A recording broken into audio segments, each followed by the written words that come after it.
How did industry create new class structure? The Industrial Revolution brought great riches, and during the Industrial Revolution, there was a huge population increase in the cities, making a higher demand for employment.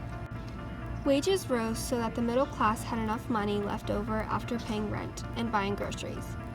It made it so they were able to buy a newspaper or afford luxuries. A new class was invented called the Industrial Capitalists.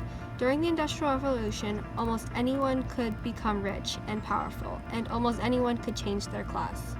The Industrial Revolution brought a religious movement. Because people moved away from their homes and old churches to work in the cities, and because they worked in horrible living conditions, they needed hope. This movement was called the Methodist movement.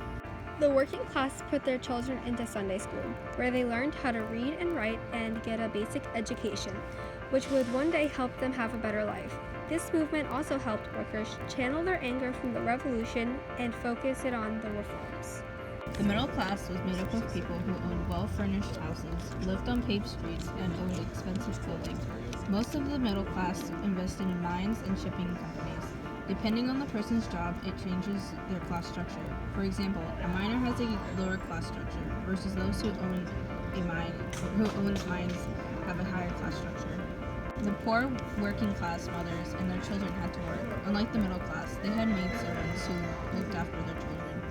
The poor working class also had to live in tenements, which had no running water and not proper sanitation, which meant they had more spread of diseases. Before the Methodist movement, the urban poor could not move up in the social hierarchy because education was not affordable and only the rich could get it.